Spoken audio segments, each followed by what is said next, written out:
Hiya, welcome to Inside Property Development. My name's Paul Higgs, and this week we're going to be speaking to Kevin Ellis, founder of the Land and New Homes Network. Kevin. Thanks for having me. No problem. Good to have you. Indeed. So, Kevin, before we get into the Land and New Homes Network, which is super interesting, let's wind it right back and tell me how and where it all began for you.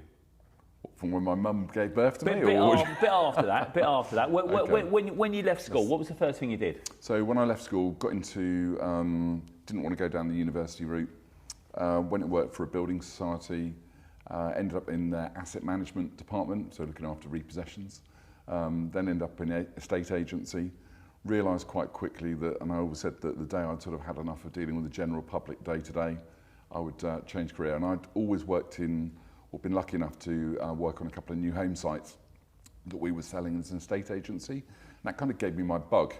But what I didn't have was kind of the land experience. So a role came up at a company called Romans down in the Thames Valley. Went in there as a land agent. Very quickly, an opportunity came up to then take on as the head of Land and New Homes for the company. And then over the preceding sort of 10, 12 years, really grew that from a very small Land and New Homes business to the animal that it was when I left back in 2014. 2014 came along and I thought, right, time's right to go and set my own business up, which I did. That was Thomas May, initially sort of working with independent estate agents on a consultancy basis, with really the aim to help them develop and grow a Land and New Homes side to their agency business. And I worked with two different firms. One had never done Land and New Homes before, one had, but perhaps not sort of as efficient as they could. Ended up getting sort of picked up to speak at different conference events. That then very quickly materialised to, can you help me? Can you help me? And it was a bit of an eggs in basket situation because I had this sort of retained work that I was committed to. And off the back of that, I sort of thought, actually, how can I make all of this much more scalable and much more affordable and kind of workable for estate agents? And off the back of that, 2016, set the Land and New Homes Network up. Here we are today, 2024. We're working with over 100 different estate agency brands across the UK, coverage in over 450 locations nationally. And really, we're just trying to help those agents carry on pushing through to grow the Land and New Homes side. There's some agents done really well. There's others who thought they could short-circuit it, and no surprise, they end up back to where they were, and that's where we are. Okay, very good. So we'll get into detail of that in a sec, but before we do, let's have a little bit of a chat about the whole land agency thing, because there's some people in the industry sort of know exactly how that works, and there are a lot of people that don't. Yep. Because, you know, as a developer, I also realised a very long time ago that when it comes to development, it really is all about land. You know, you've got to find the right sites, you've got to find the right opportunities, and then, of course, you know, you've got to add maximum planning value to them. But without land, I mean, that is literally the lifeblood of the industry. So, and it's the thing that most developers struggle with. So it doesn't matter whether you're, you know, Barrett's or a one-man band, you've got to find the deals, you've got to find the land. So when you first started getting into sort of land agency, so even before Romans, so explain a little bit about it for people that might not really know how that all works. Okay, so when I got into the land side of things, which was back in 2000, I was very lucky. I worked with a guy who sort of taught me on the land side. He was, you know, my boss at Romans, and he was very good at land assembly. And we worked with some really very clever land buyers, or very smart land buyers, and they take you on your journey. And I was sort of took that model as I've gone through my career of kind of that person that's coming in at ground level, you know, treat them as importantly as, you know, the MD of a company, because very quickly these guys fast track through. So we were lucky. We were working when I joined the business. They'd already were working on a number of transactions. At the time, it was a lot more sort of land assembly. We worked with a couple of land traders, and really got to understand how those guys were kind of packaging up deals, if you like, that ultimately an end user developer would want. We were still working with developers that, you know, maybe would be put into subject to planning deals, but as we all know, that took a lot of time. So that was kind of how it was, and then it really sort of went on speed to kind of much bigger deals. We went into places like Reading, so Reading obviously had a massive resurgence in terms of big regeneration projects, and sort of, so go from looking after small plots to all of a sudden, sort of tower block buildings and stuff like that was kind of where we got to. Very good. And so let me again. So not everyone watching this is going to understand what land assemblies are. So I'll just explain that a little bit, and maybe you can say a bit more about that. Because interestingly, actually, that's probably one of the things that I've done the most in my career, and it is the way that a lot of smaller developers end up becoming much bigger developers, because as you all know, like a land assembly, again for those that aren't really sure, is where you assemble, i.e. put together a site by assembling plots that are in different ownerships. So it could be just two, or it could be very, very many. So just for example, I've got a 25 plot land assembly on the go at the moment, right? So obviously the more people you need to negotiate with and sign up with at the same time, the trickier it is, as you know. So that's a land assembly, and there is a real skill and expertise in doing it, and not a lot of people know how to do it. So, and it is a way of creating sites, because, not everyone, it can be Barratt's, Berkeley, Bellway, going and buying a 10-acre hospital site or a seriously contaminated brownfield site. We do need a range of developers and sites of all sizes, which is, one of the reasons I'm doing this, for example, is because, as you know, there's been like a massive drop in the number of smaller house builders and developers over the last 30, 40 years. And it's one of the biggest problems, I think, in terms of the house building industry. There's just not enough people able to do it. So when you first started getting involved in the land assembly stuff, did you sort of learned from some traders and developers and people that were actually doing it? Yeah. And then did you basically started trying to tie deals up yourself as Romans? Yeah, so the aim was that we would identify sites. So at the time, this is before obviously things like Land Insight, we'd be looking at ProMap, and we'd sort of be working out where we thought opportunities would come about. We were also very strong on educating our estate agency staff of what to look for. So when you're valuing that house and you stood at the back window looking out, don't just think, oh yeah, nice long back garden. Think, look left, look right, and might there be a lead there? So we did get a lot of really good opportunities that were passed through by the branch. But taking a more proactive approach, we'd be out there knocking on the doors. We'd be sort of really trying to understand, well, like anything in a land assembly, it's timing, isn't it? It's sort of one landowner might be very much, no, I want to stay here and like the garden, whatever. Yeah. Somebody else says, no, I want to go. So we were sort of, juggling all those things, and probably as an agent, because we were hustling, we probably had more time and energy because we were on the ground to do that, rather than a developer who, did they really have the time to go and have those type cups of tea with Mrs. Miggins or whatever? Probably not. Just a quick word to say thank you to our sponsors, LandTech, creators of Land Insight, which is the industry-leading bit of software to help developers find and analyse the potential of real 100% off-market development opportunities. I've been involved in the business for over 10 years now, and if you don't know what it basically does what people like me used to have to do the old-fashioned way, which is hunt around and get together all of the key information that's needed in order to make sensible decisions on the development potential of land.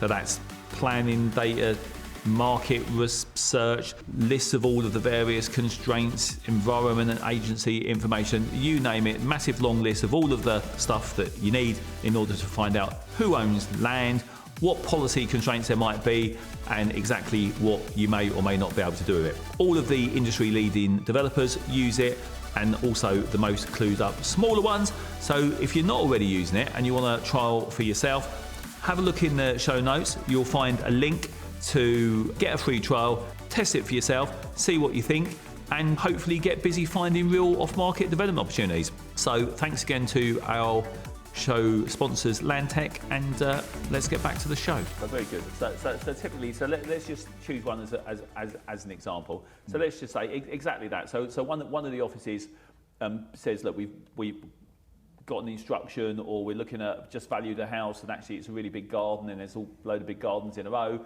Yep. You go and start talking to neighbours, perhaps there's 5 of them, so with all the gardens, and it's typically gardens, it's not always gardens, Yep. but very often it is. And they're all potentially up for a deal, in theory, subject to price, of course, Yep. and timing. So what would you then do? You would then go and introduce that opportunity to someone? So we would then go and, so we would generally sort of think, right, what's the understanding of the drivers with the landowners? It's like with some landowners, they might be a bit more sort of into the detail than others. And for us, it was all about the right client fit. So who was that, whether it was a land trader, for an example, who was going to have the appetite and energy to put the investment in to successfully get the planning, which is ultimately where the value is created. So we would be working with a very small pool of kind of, that type of land, well, modern day land promoter, isn't it, in terms of, how those guys pulled those deals together. And then we would then go on the whole journey with them. So obviously as an agent, it was good because it was potentially sort of double fee, there's a fee on the way in and a fee on the way out. But broadly, we were putting people in who had probably the time, the skill to do that work, whereas perhaps a land buyer and a house builder wouldn't have had that appetite and resources to do that sort of job really. Yeah, and so that's a really good point, because, and again, just for me personally, so I've sort of done both. I started off as a small sort of one-man band, wheeler-dealer trader, doing land assembly deals, wanted to do bigger deals and realised that I needed to learn more, so I actually went to work for the house builders for 10 years, where it is a different world, because of course they've got a much bigger machine typically to fill. And so, they're not as interested. Like everyone wants off-market deals in an ideal world because, hopefully you don't get involved in stupid bidding wars. But it does take a lot of time and expertise to do those sorts of deals. Because, and here's an interesting point. Now, I hear, sometimes people talk, well, one, they don't understand what land trading is. And then people that really don't understand sort of, slag it off a bit as if, well, it's just some middleman, making a load of money. But actually, it is a really much needed skill, because someone needs to create these opportunities that developers. I mean, like for me, like typically I do it for myself. Now I'll find sites, tie them up, add planning value. Sometimes I'll build them. Sometimes now, in more recent years, I've actually been trading much more. But someone has got to create those sites and opportunities for houses to ultimately get built. And because the planning system is now so difficult, it is a real expensive, difficult thing. So land trading or house site creating is actually I think much needed, I think it sort of gets a bit of bad reputation in terms of, or bad press of how it sits. But I think if you took, for example, even sort of a relatively small land assembly, if you're building a site, let's say between 5 and 25 units or whatever, the profile of the developer that's going to likely build that type of product, they're not having the time to go out and spend and talk turkey with a landowner. They're just not going to do that. Particularly when its chance of getting planning, as we all know, could be sort of high, good, bad, or whatever. So they'll be much more inclined to obviously work with a trader to bring that through. What I think is interesting is that the profile then of those sort of developers building that type of sites, they're on the tools. They're trying to sell their houses right now. They don't have this pot of cash to go and invest on spec all the time, particularly if they're sitting on stock they've been trying to shift in the market right now and other stuff. So the whole ecosystem of it has got a really valid place for that type of expert. It really that's going to spend the money and bring it forward. No, absolutely, and actually I think that's a really good point. And because, like for me, the whole main reason for doing this podcast actually is because I'm personally seriously interested in helping to hopefully rebuild the sort of SME house building industry, because historically, as you know, peak of SME house builders was 1988, and that's a whole load of rules planning wise changed since then, and it started getting way. I mean, I was there then. I built my first new house in 1988, and it just got crazy hard since then, and as a result, lots of smaller developers who were historically just builders. They'd get a site, get planning relatively easy, build some houses onto the next one, and that ranged from people building a couple of houses a year to people building hundreds a year. And of course, as things started getting more difficult, particularly planning wise, being a good builder, and this is partly for people out there watching, because you know this, but it's important that people understand what's happened. Because planning got so difficult, just being able to build houses was just nowhere near enough. And then, of course, now it's worse than it's ever been, and crazy expensive. All those people disappeared, or most of them, the smaller house builders. There's not really that many that have survived long term, and it was just as difficult for the big boys as well. And of course, so they had to go around buying up the smaller house builders and developers just as a way to get more land. So that's why we're at the point today whereby I don't know what it's something like 50-60% of the houses are built just by the top 5, 6, 7 house builders. And interestingly, it's all as planning's got so difficult. Again, even if it many people wouldn't have believed it could get any more difficult, but it's now worse than it's ever been. It's got to the point whereby there's even more consolidation at the top end, where at the moment currently you've got Barratt's the biggest developer, just in the process of buying Redrow. You've got Taylor Wimpey, Carla, Bellway talking about sort of merging or buying each other out.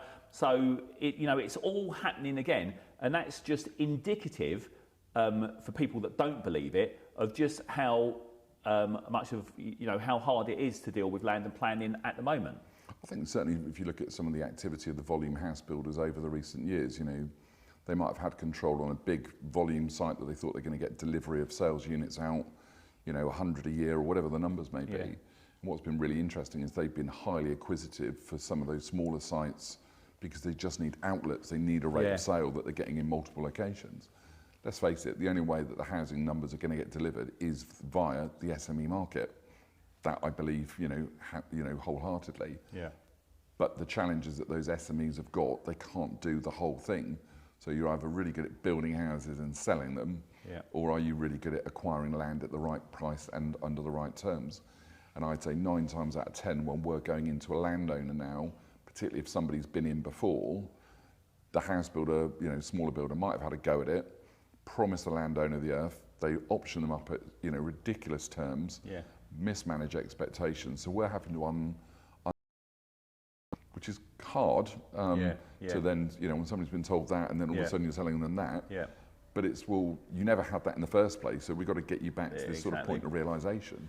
And that's what we find, and we're just educating and putting into bat somebody who's got proven track record of doing deals, working with the right consultants to get that consent, and putting every bit of energy into the planning risk rather than some hefty option fee that landowners got an expectation. That money's better off in the planning. It's an excellent point, and I've got to say, so because this is also partly for landowners, right? They need to be educated as well, just like all of us in the whole process if we want to get more good quality housing built. So, absolutely, one of the biggest problems certainly I face, and I know most, all developers and traders, is landowners' unrealistic expectations. Because of course, for many of them, it's probably the biggest asset they've ever got or ever had. Of course, they want top dollar for it. They're not going to sort of give it away cheap or lightly. Of course they're not, and that's fair enough. But of course, it gets to a point whereby something's only worth what it's worth. Absolutely. And of course, people that don't know what they're doing, i.e., and there's a lot of people that get involved in this industry that don't know what they're doing because it is complicated and it's getting more complicated. They'll get a foot in the door, tell a landowner what they want to hear. 30, 40 years ago, landowners, whatever it was, they wanted £1 million. Just because everyone wants £1 million, don't they? Now it tends to be they want 10 million quid, irrespective of how realistic that is. And of course, when someone says no problem, or they start, they're talking up the price, thinking that they're going to try, to get a foot in the door and do the deal, but it's unrealistic. Then all that, and it's worth, this is again a message to landowners really. It's important that they know that and understand that because, if it's never going to happen, all that's happening is that they're wasting their own time. And worst of all, and this is a key thing that landowners need to be aware of, is you get into bed with the wrong person that doesn't do everything right, and ballses up the planning. That may very well, to some extent, blight your site, because it's really much more difficult to sort of reverse a bad history than it is to just do it right in the first time. Probably one of the most common questions we get when we're onboarding an estate into the network is they say, well, how do we value land? Yeah. Every time, how do we value land? And you go, right, you're looking into a subject to planning deal, and they feel that they've, obviously we educate them not to, but they feel that they've got to give this vendor this figure or this methodology of how they're going to get to a value. Yeah. And our line constantly is, this is not your discussion to have. Your job was to bring together that site. Is there a motivated seller that wants to explore the development options? The only way we're going to work out value is whether you as a developer think you're going to put 10 houses on there, or you as another developer think you're going to put 20. Somewhere in between, somebody's going to get found out whether planning remit is going to be right. You've got no chance for your 20, and you're going to get more chance for 10. Yeah. And then that's down to the commercial terms that you, as the developer going in, or trader, to get that deal agreed. Our job, I believe, in the first instance, is just to identify the opportunity and work out where we're placing it. And it's when people massively overthink that, or start even just sort of wildly banding figures, or even keep hearing a third, and it's like, we've got to stop this language, because that's not the way of the world. Yeah. Yeah, no, absolutely. I 100% agree. And one of the things, I've got business, I train some site finders and land agents and all the rest of it.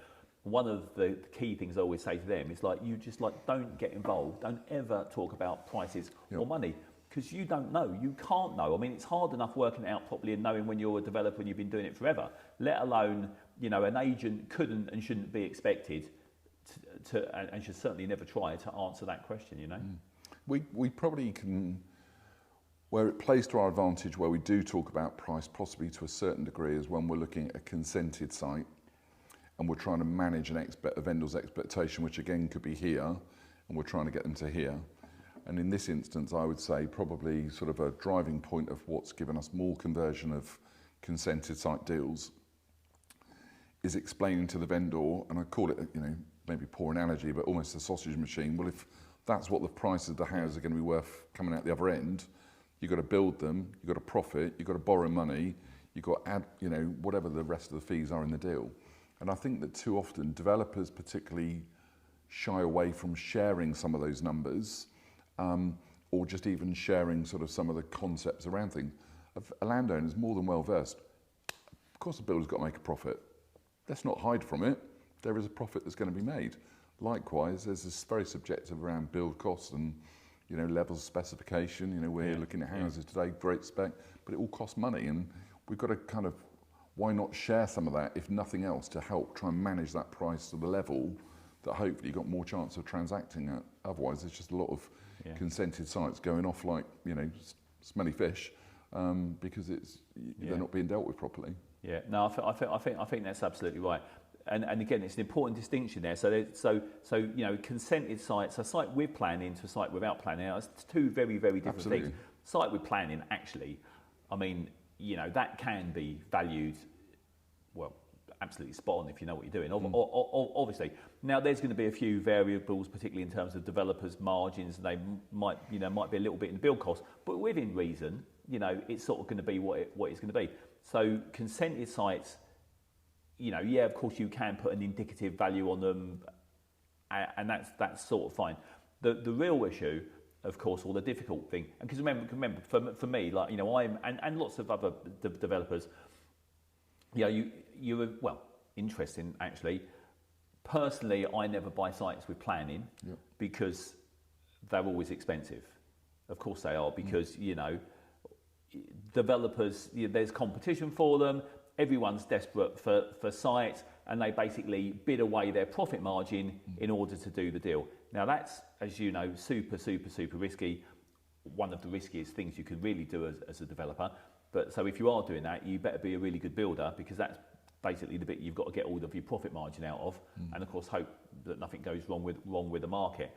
You know, I discovered that a long time ago. So my focus is, and always has been, and I think this is really the key to development in my opinion, you know, in early off-market sites, adding maximum planning value yourself, and then of course you've de-risked the deal. So you've got value at the planning stage, and then of course there's still profit and margin and value to be created at the build stage. But I appreciate not everyone can do that, which is, you know, there are builders out there, they just want to buy sites with a ticket ready to go, you know. An SME, for all the reasons we said earlier on, if they can't, you know, they haven't got the time, cash or whatever to take something through planning, they've got to buy it with a ticket. Yeah. I'd say probably most of the national house builders that we're talking to right now, and certainly the regional, larger regionals, without exception, we have remits for consented sites for every single one of them. So they're in there trying to transact. The problem is that, again, it comes back, price can sometimes be this barrier, either because the vendor's expectations are wild in the first place. So we have to create a bit of that scarcity sort of piece around it. Well, you know, your ticket's only live for X period of time. Well, what are you going to do then? Because SIL could get worse, or 106 could be even worse. So we've got to be transacting in the market that they've got that live ticket, and you know, there is a big demand for that right now. Yeah. So interesting. So let's talk about those in terms of the bigger thing about house builders. So you know, as you mentioned, so they're struggling to find sites, get planning permission, just like we all are. So their sort of criteria, let's say, are coming down in terms of perhaps they'll look at smaller sites. What are they sort of what they sort of? I'll give you an example. So I can think of two particular remits just from this week that we've been talking. So we're post-election. So whenever this video is going out, you know, we are post-election. The 2 or 3 particular requirements, 3 separate regions as well. Their general stock, they've got a big order book or a big pipeline of volume sites that are going to deliver 200, 300, 400 units. What they've come to the issue is that their stock is building up on that particular site, and their rate of sale has taken an absolute bashing. They've got to be transacting a certain number of plots, otherwise the whole model is getting slowed down. So we've got developers who ordinarily wouldn't even bat an eyelid at a 50-unit consented site. They're all over us like a rash.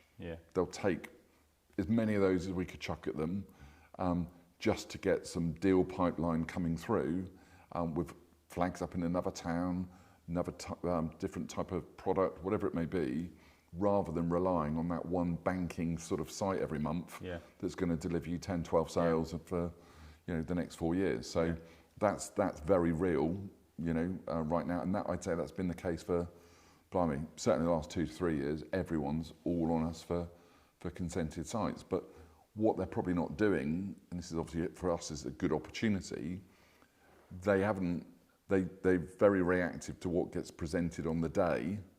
So they could have had a consented site 3 months ago, didn't hit the bid at the right level, but their follow-up is terrible of going back over old deals. Well, did that actually sell? Yes or no? So the problem is it's almost like this big conveyor belt of sort of keep bringing us deals, because they're not doing enough of that research themselves. So for us, with our team, we've got dedicated researchers for each region. We're all over the consented sites. We know what's not built. We know what's under construction. And then it's getting really laser focused around, well, what's that motivation of the landowner? Would that developer, you know, want that? Or are they just sitting waiting for that call in the hope that they're going to get offered that opportunity? And, you know, at the moment, we're certainly doing a lot more work on a much more sort of proactive basis of, you know, specific site finding in areas where they've got a very clear remit. And, you know, that's definitely yielding, you know, some much better results.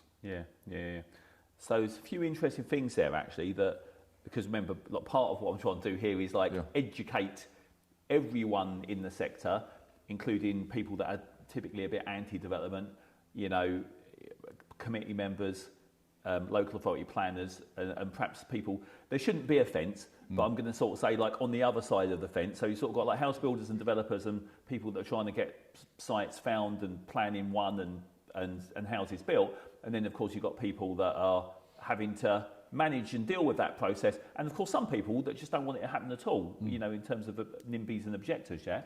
And of course, one of the things that gets talked about, there's a lot of misinformation out there, and that is around land banking. So that sort of ties in quite interestingly to some of the stuff that you mentioned. So again, for people out there, I think it's worth mentioning developers of all sizes, small ones and the biggest ones, you know, in the industry, sitting on land. You just don't do it. It just makes no sense. Now, of course, they've got sites that are optioned up and they're long term and they're promoting them through the planning process, which can take 5, 10, 15, 20, 25, 30 years, as you know.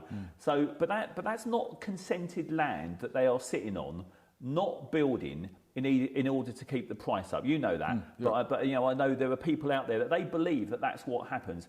It just doesn't happen. It would be madness. The name of the game for obviously any business is just to be turning your money over in and out, you know, consistently and safely and as quickly as possible. Sitting on consented, ready to go sites just doesn't happen.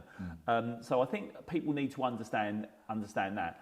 And of course, the other thing is, we all need a number of outlets. So having all of your eggs in one basket in one place is not sensible and good for anyone. So that's another reason, in my opinion, we just need more and more and more, you know, of these smaller house builders, again, building 5, 10, 15, 20, 25, 30, 40, 50 unit sites all over the place because, you know, the big house builders couldn't do it on their own, you know, even if they were able to. Yeah, look, I think there's a mixed message there, isn't there, in the narrative around land banking and what it's sort of, how people sort of perceive it. Yeah, if a developer's sitting on a long-term consented site, they've got planning for 1,200 units, you know as well as I do, they'll be, you know, they won't necessarily want to deliver all 1,200 units on that site. Yes, they'll do a bit of trading, so there'll be a bit of trading with their competitors. Yeah. That actually helps sort of, you know, particularly sort of mix up the product range and house types or whatever. So they might be selling off a, you know, service parcel of land, whatever. That's activity the National House Builder have been doing for years. But I think you're absolutely right. You know, this whole sort of point that people are just deliberately sitting on land to whatever, you know, they were under a return on capital. They've got to get the money back working, haven't they? So it doesn't sit there sort of, you know, doing nothing for 3 years. Yeah.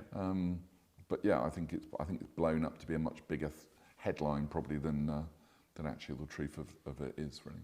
Yeah, exactly. And again, that's why I think people really, it's important they really understand this stuff, because whilst, you know, people are, you know, a bit like anti-development and anti-house builders and you know, and look, and there are some bad ones. And believe me, you know, I'm more anti-crap development and crap house builders than anyone, right?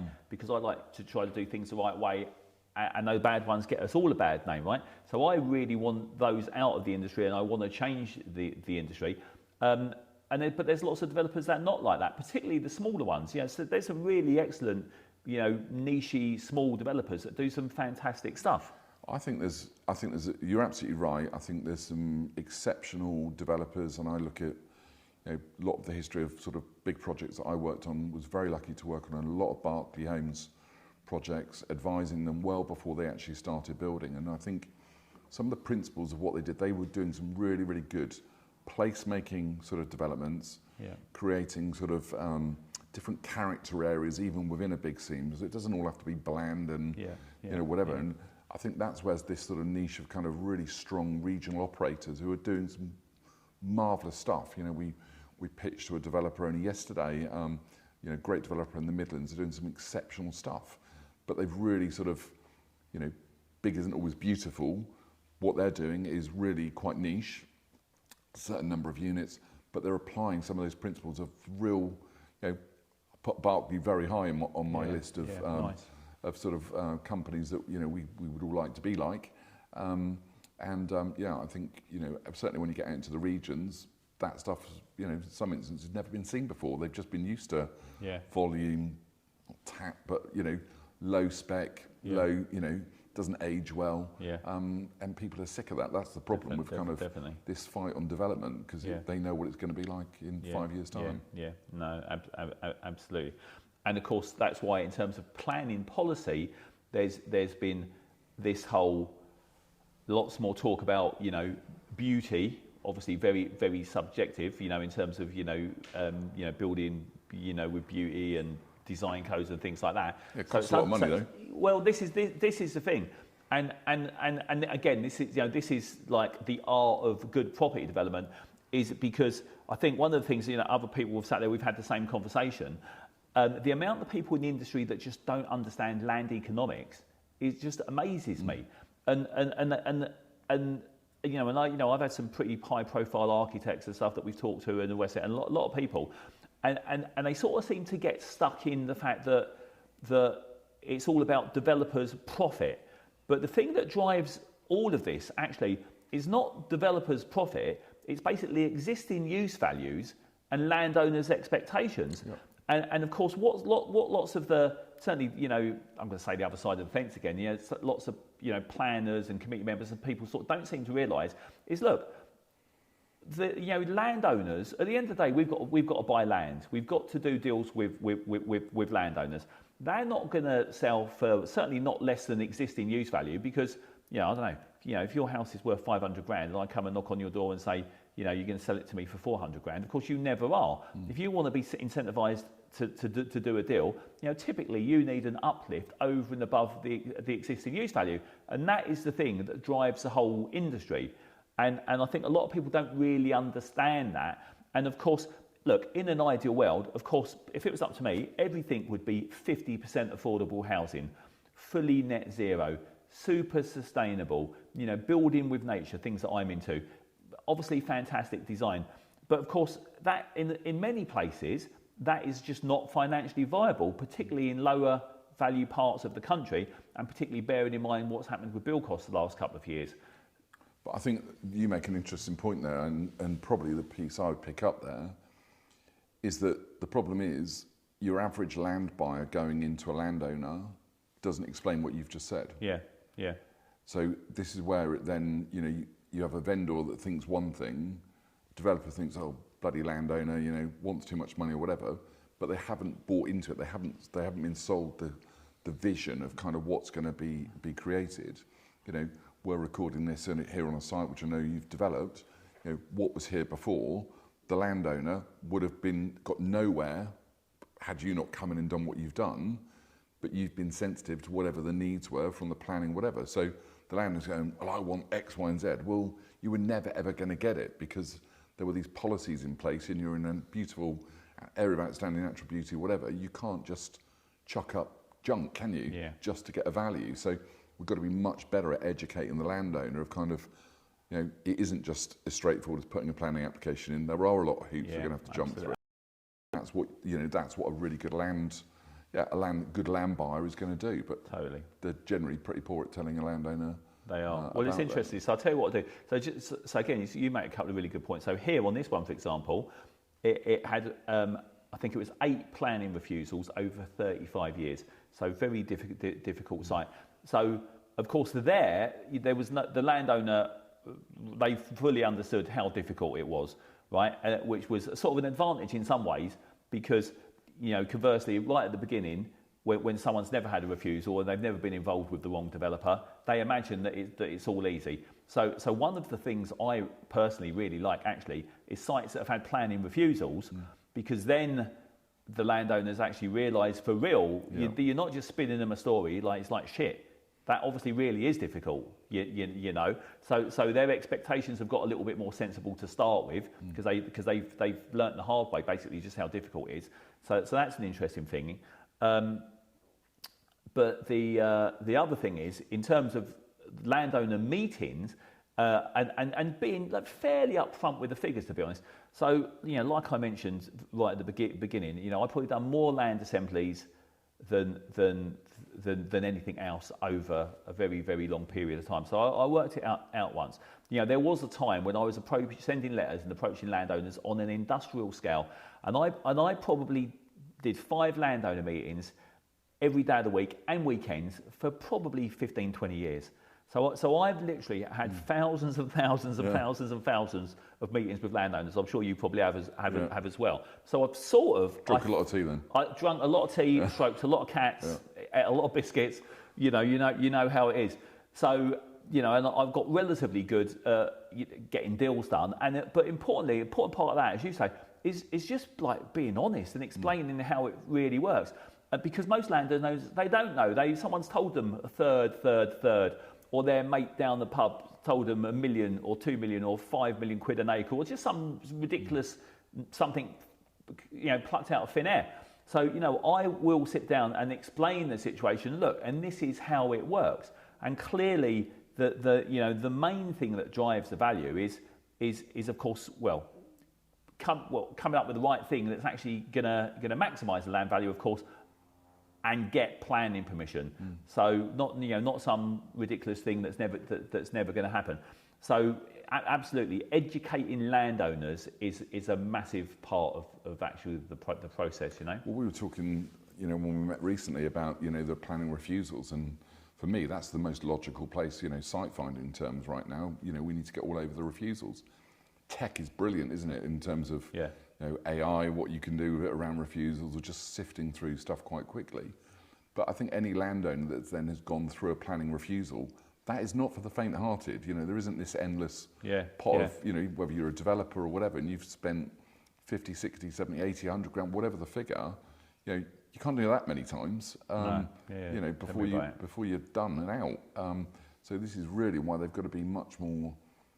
It's got to be mutually beneficial for all, isn't it? Clearly the land trade or the developer's got to have a win. The landowner's got to have a win, but they've got to partner with the right people. And definitely, I believe, certainly from an agent's point of view, our job is about. There's no point in just putting a developer in that's got no experience with that local authority, no real sort of experience of kind of going down the types of channels. We've got to put the right fit in. In the first place, if we're going to go and try and transact on that basis. Yeah, absolutely. I always say, actually, so, when it comes to getting a land deal done from an agent's point of view, obviously there's two parts of the equation. You've obviously got to have the right land and the right landowner, and of course the right trader or developer that's actually going to make it happen. Yeah, definitely. Cool. So that's the land bit, which is really the bit I like, and I'm sort of interested in. But of course, at the other end of the scale, once you've hopefully got a site, added the planning value, got the thing built, then of course you've got to get them sold. Yeah. So that's the sort of other big part of your business, isn't it? Yeah, I think I'd go actually one step back from that, which is really this piece around the development consultancy angle that sort of sits in the middle. So great, developers got a consent. Now all eyes are all on sort of the exit route from building. They've got to build the things, and what's this vision, and what have you. So for me, I place a lot of energy around really getting right under the bonnet of it with the developer about specification, where we feel that we can push value, particularly if the location's right. And again, I go back to some great sites that we worked on with Berkeley Homes over the years, and I'd be involved in specification meetings, and you think, I'm here like 2, 3, 4 years before we're even going to have anything to sell. But it was such an important process. And particularly when we're then analysing, what the emerging competition might be at the point that developer's going to launch. So we've got to be mindful of all of these things if we're to be able to give any real true sort of structure to kind of the marketing process. Let me, again, for people out there to make that point, because it's really important. And I must admit, I sort of skirted over that because I know what you're saying is absolutely correct, and a lot of people don't. So I just sort of didn't really go into enough detail on that. Absolutely. As part of getting a land deal done is of course coming up with the right scheme and maximising the land value. Now the thing that maximises the land value is of course making sure that you're putting the right things on the site, the right size, type, mix of units, the right specification. You're obviously looking at the competition. I'll tell you something crazy. I mean, I'll just make a silly example, right? Someone sent me through a site the other day that had potential for a big block of flats in Luton. Luton is full of sites consented with flats. I mean, you would be mad to do that. Exactly. But that's basics. But a lot of people wouldn't even think that. It just, it looks like the site. Yeah, you can get planning. Doesn't mean you should or you would, or you'd even want to. So that whole bit about coming up with the right, plan to begin in before you even go for planning is really key. So so that's an important part that you do. We put a huge amount of emphasis on that. I think that it's too often overlooked, and I think the developer would rather hear us give that straight talking advice at that stage rather than all of a sudden they're then sitting on 25, 30 units stock and you're thinking, oh my God, why didn't you tell me about that before? Totally. And this is very often, we have to educate agents a lot around this. It's not just about the win of getting the instruction. You've got to sell the buggers. Yeah. How are you going to go about that? Yeah. Are we looking at off-plan sales? Are we looking, what's all the strategies, even establishing that developer's brand in a location that might be completely unknown. Now we know a developer has built a really good product to whatever spec and finish. Joe Bloggs in the town doesn't. They're then all rapidly sort of inquiring or registering sort of to buy a house, and the developer gets carried away. Oh, I've got 1,000 people that want to buy a property here, and it's like, well, do you actually know what they want, and when are you going to release, and all the rest of it, and all of a sudden that 1,000 just whittles down to 30, and you think, actually, Christ, we have got a problem. So we've got to. There's so much work done in that middle, which I think is massively underappreciated or undervalued. But it is so critical to the whole, success of an exit strategy on the site. Yeah. Well, even before that, actually, it's actually critical to the success of getting the deal done in the first place, because it's coming up with a thing that's going to, I don't know, maybe put 5, 10, 15, whatever, 20% on the GDV. That might be the thing that makes the deal work at the beginning. If you can indulge me, I'll give you one experience or a recent experience, or one that I had. Some years ago now, and it was a site, lovely site, backed onto some lakes, and it was in a really nice, average sort of market town, and had a consent for 85 units. Were instructed by the land promoter to go and find a buyer for it, and you had the usual suspects, so your Persimmons and some of the, developers that, let's just say that at the time wouldn't have necessarily wanted to listen to advice about, put a better kitchen in, or do this or do that. Yeah. And so what we ended up with, this was a great result for the client, we ended up having to look and say, right, we're selling the site here for 85 units. We know that we've got 2 bedrooms, 3 bedrooms, 4 bedrooms. The pricing though, we've got to be realistic here, that we may need one pricing report for a lower spec builder, or another pricing report for those that are actually going to take the advice because we believe in that location they can push the value and. The subsequent result was that the company that ended up buying the site was somebody in the more premium sector. They listened to every single bit of advice. It was great because there were other higher end developers also building in kind of fringe areas. So this principle that it didn't just have to be average Joe stock. The result for the landowner was several million pounds, for the land promoter was several million pounds more on the price, and the actual result that they ended up with selling them for was in excess of what our pricing advice was, and we were already pushing it. So they followed it to the T, and were respectful that, it could push value. It did back onto a lake. It did have nice character areas, all these things that were kind of allowed for in the planning process. But when it came to the bidding, if these volume house builders just were not going to listen, we had to be, they were pricing, if they want a higher rate of sale, or they want whatever they want on a monthly basis, that will have an impact on price. And, that was a great result. Yeah, very, very good, important stuff.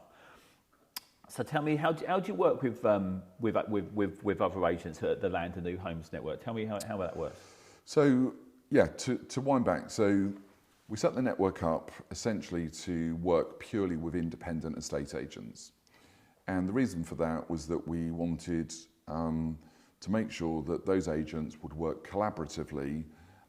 This sort of adage that, right, I'm a big corporate estate agency and all my branches are going to sell your product or whatever, it's nonsense, right? It doesn't happen. It might happen maybe in the odd instance where you've got a bit of a joined up approach, but broadly, it comes down to maybe a couple of offices or what have you.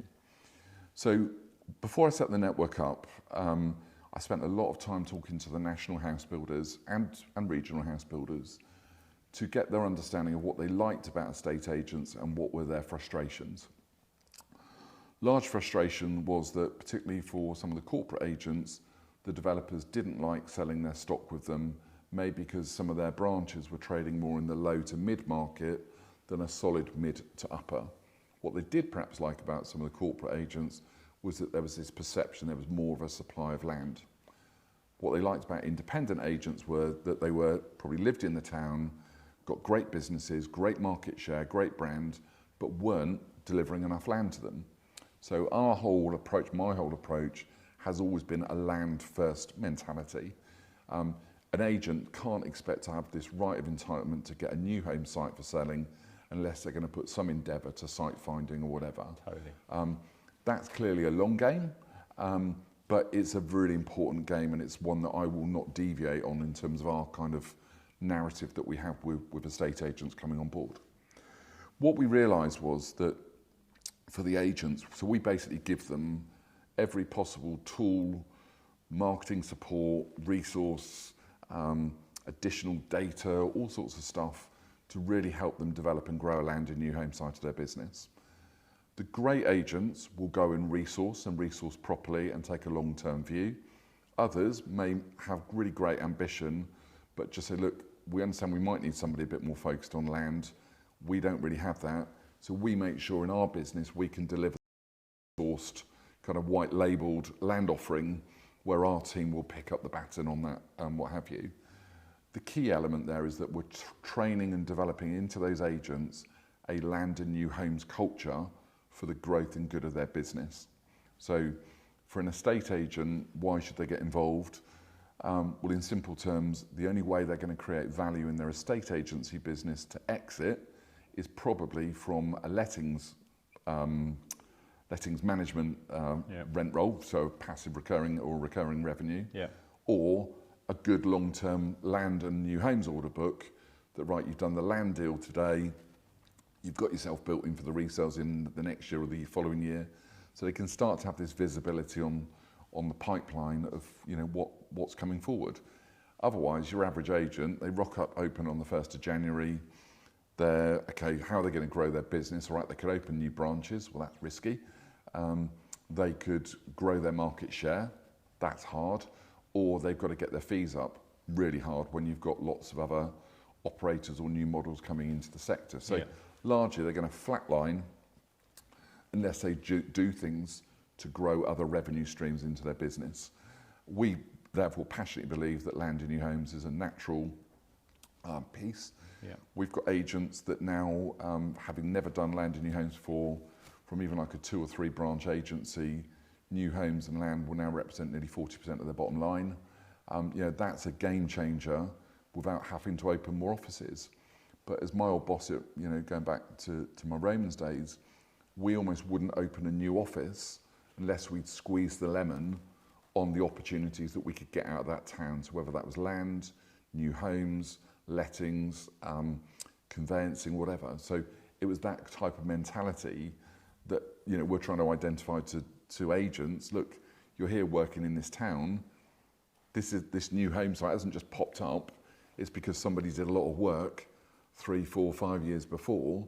So if you want a bit of that action, so it's not that that person was just lucky, you've got to put some graft in now, and we're going to take you on the journey to help you do that. And you know, only yesterday, one of our long-term member agents, so they were with us right from when we launched 8 years ago.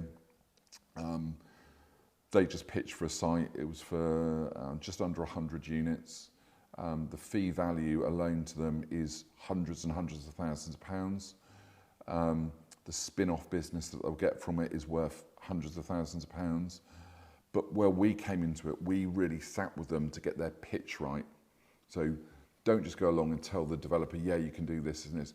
You've got to add value. Don't talk about yourself, talk about the project, talk about how you're going to deliver the value, how you're going to give the certainty to it. And, you know, the feedback from the pitch yesterday was really strong, and, you know, hopefully that will be an instruction they'll win. If they win it, they're a 2-branch company up in the Midlands. That is a complete, overnight, that's like winning the lottery. Game changer, It just enables, you know, bigger decisions to grow your business and what have you. So, what we've got to try and avoid is this kind of intro-only and kind of a bit of an abusive relationship that could kind of sometimes happen with agents and developers just because they want to tap in. You've got to engage properly. But from an agent's point of view, unless you take land first, you've got no chance. Yeah, brilliant. Yeah, no, look, I totally agree. Obviously, one of my favourite little phrases is everything starts with land. Yep. In the development industry. It really does. And of course, as you say, we've got a relatively recent new government making lots of positive noises about house building. So let's hope that all happens. So and if there is a bit of a house building boom, that would be great. And of course, particularly a big boom in more smaller developers, I would like. Then that is massive opportunity for smaller estate agents. Yeah, I think, look, a lot of agents, again, they say, well, okay, these developers, they never use an agent or this and this. You're not here to try and do a sale of a piece of land for hundreds and hundreds of units. Even if you started lowball, you were finding the sites for 5, the sites for 10, the sites for 20, the 30. Half the time, your average agent isn't even on top of what is going on in the planning process. Now, that blew my brains when I kind of set the network up, but everywhere we go, generally speaking, there is a lack of awareness, other than maybe that landmark site that hit the local press and everyone was up in uproar about it. But generally, when an agent on board with us, we show them the planning data. That's both in terms of what's submitted, the refusals, and what's been consented. And you look at them and they go, bloody hell, we know them. And so it's a real awakening. But because they're almost a bit heads down, bums up, listing houses, selling houses, whatever they're doing, they're unaware of kind of all this other stuff that's going on in their area. So we really are trying to champion that, if you want to grow your business, don't be worrying about whether you're going to get another 4 houses on a month and sell another 2, or going to get your fees up. You've got to look to how you're going to really pump the revenue, and land in new homes isn't, for me, naturally I'm going to say it, but it is a no-brainer, and we've seen agents having phenomenal success with it. Yeah, I think so. And just to finally come back to one little point you mentioned, I know there are agents, they say things like oh, well, the developers, they're never going to give us the sales. Well, that's just wrong, actually. Of course, developers are never going to come and instruct you on the site if they don't have to. Unless, if you're a fantastic agent and you're the best agent in the locality, then maybe they will. But other than that, they probably won't. But of course, they all are desperate for land. So if you bought the land to them, and part of the deal is you get the land and we get the sales, then the developer's got a choice. Well, do I want the deal and I want to give you the sales, or don't I? Yep. So that's the key, really. I think you hit the nail on the head. And our advice to any agent, and I'd say this, equally to a developer wanting to, engage with agents. I reckon if I phoned up a house builder today and tried to get hold of the sales director in conventional means, it would probably fall pretty flat. They're busy. Why do they need you? Whatever. If I phone up for the land director and I've got something, or I'm even just endeavouring to find out what they're looking for, so I'm showing some proactive measure to try and help them find sites, I'm going to be much more welcomed, I'm going to get invited in, then it's going to be my opportunity to show them how I present pricing advice. So every land director, every sales director wants opinion on market research, pricing. This is, going back to my Barclay analogy, this is all stuff that might have been non-fee earning for those 3-4 years before, but when it lands, it is literally like winning the lottery. Yeah. They're great wins. They're great brand association for your agency with a developer. And look, an agents generally are they're in some instances doing marketing better than some of the house builders now. Videos become much more stronger. Social media. The reach that an agent who's been in a town for 25 years, that's built its social media reach and audience up, a developer just popping into town, never been heard before, you don't just establish that overnight. So there's so much to come from this whole collaboration, if you like, and also that developer who's got maybe Mrs. Miggins who's got a house to sell, that that's the scraps, as I call it, from a developer. They're really valuable for an agent. Yeah. So even giving some of that stuff, it's got to go somewhere. You're going to be much more aligned to kind of create a better relationship if you're talking in that terms. And then great things start to build, and yeah, but it does all start with land. Yeah, it really does. So just on that final point then, you know, the whole land and planning part of the business, where it all starts really, is not easy. What would you do to improve things? Cool, blimey. I think, look, clearly there just needs to be much more talked about. I think there's a big education piece. I think, as we've seen in certain instances with some of the land deals we've been involved in, you know, particularly in sort of local communities where residents have been encouraged to be part of neighbourhood plan processes or whatever, you know, they can really make an influence on their, you know, on the vibrancy and, you know, of their villages and stuff like that. So we as agents have got to champion that more. Developers, I think, have got to be a lot more transparent. You know, we've got to be much more involved in the community, particularly if we're going to try and come in and build houses. People are naturally scared, they're wary of what's going to happen, and so there's, I'm not saying it's down to PR, but it's generally a wider education piece that's going to drive that forward. And I think everyone in that sort of ecosystem, as I call it, you know, from the planning consultant to the architect to the, you know, the interiors designers, the contractors, everyone's got their part to play to kind of create much more positivity around it. And I see some of the, you know, the regional house builders doing some great things with, you know, even getting the school kids up to site, you know, during the construction. All of these things in time will all massively help sort of people understand why we need more houses and clearly try and drive things forward. Yeah, very good. Brilliant. All right, well, look, thanks for Thank you. chatting, Kevin. So good luck with everything, and I know we'll be talking about other stuff as We well. will indeed. Thank you. Very good. Cheers, Kevin. Cheers. Thanks for tuning in to Inside Property Development. Please remember to like and subscribe. Do join us every week where we'll be speaking to house builders, developers, experts, planners and everyone involved in trying to get more much needed housing created the right way. We'll learn together how we can collaborate rather than fight, and by working together we can all help create better places, spaces and homes and a much more beautiful world.